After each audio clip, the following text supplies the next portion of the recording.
तराना नगर परिषद क्षेत्र में करोड़ों की लागत का बहुचर्चित पुराने बस डिपो परिसर मामले में नया मोड़ आया है। प्राप्त जानकारी के अनुसार डिपो परिसर 35 वर्ष पुराना है। यह डिपो तत्कालीन सरकार के द्वारा लोक संपत्ति पर प्रबंधक विभाग द्वारा तराना नगर के एक व्यक्ति विशेष से जमीन को खरीदा गया था। उक्त जमीन को लगभग 35 वर्ष पहले अधिकारियों के द्वारा अपने कब्जे में लेकर पक्का बाउंड्री वाल का निर्माण किया गया था।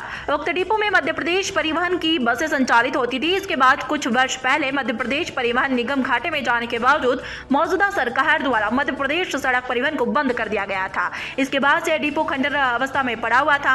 कॉलोनाइजर्स मैसर्स डेवलपर्स कंपनी की निगाह उक्त भूमि पर पड़ी, जिसकी बाउंड्री वॉल सीमा बनी हुई थी और इस जमीनी को लेने हेतु दाव पेच लगा दिए।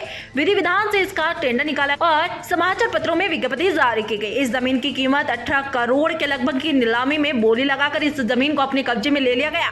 तराना प्रशासनिक अधिकारियों के द्वारा कई बार पंचनामा बनाकर कंपनी के सुपुर्द किया गया। उक्त बात तराना तहसीलदार द्वारा बनाए गए पंचनामे में दर्शाई गई है, जिसमें कंपनी की ओर से शुभम बाहित उपस्थित हुए आवेदक एवं पंचों की उपस्थिति में बस डिपो की भूमि सर्वे क्रमांक 7000 उक्त भूमि पर पक्की बाउंड्री वॉल निर्मित है। उक्त भूमि की बाउंड्री वॉल की सीमा का दल द्वारा TSM से चारों दिशाओं के बाउंड्री वॉल के निर्धारित पॉइंट लिए गए। मौके पर परिवहन विभाग की सीमा पूर्व से कायम थी। पंचनामे में यह भी उल्लेख किया गया कि आवेदक एवं पंचों के समक्ष सीमांकन की कार्रवाई के उपरांत मौजूदा पटवारी द्वारा मौका पंचनामा किया गया, पढ़कर सुनाया गया और सही पाया गया। बाद में सभी के द्वारा हस्ताक्षर किए गए। इस बात का सबूत स्वयं तहसीलदार के द्वारा बनाए गए पंचनामे में दर्शाया गया है। पंचनामे में चारों तरफ दीवारें बनाई गई हैं। उसके बावजूद अधिकारी एवं कॉलोनाइजर पड़ोसी कृषक की और जंगली पजामा पहनाने की कोशिश की जा रही है, लेकिन अभिभाषक संघ के मैदान में उतरने के बावजूद मामले में तूल पकड़ लिया।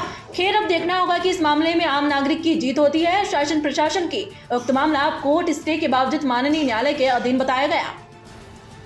सर, एक विवाद उत्पन्न हो रहा है जिसमें ये डिपो नीलाम हुआ था, तोड़ के लोग आगे आ रहे हैं। शासन प्रशासन का निर्देश। तो सर, क्या ऐसा हो सकता है? क्या है पूरा मामला? ये मामला ये है कि डिपो अपने मध्य प्रदेश परिवहन निगम का रहा है, जिसकी बाउंड्री वाल लगभग 40 साल पहले से बनी हुई है और इसके अंदर वाहन वगैरह सभी इनका खड़े रहते थे। अब ये बंद होने के बाद में इसकी नीलामी हुई है, तो ये बाउंड्री वाल के अंदर की जितनी भी ज़मीन थी उसके लिए विज्ञप्ति भी निकली और नीलामी भी विधिवत।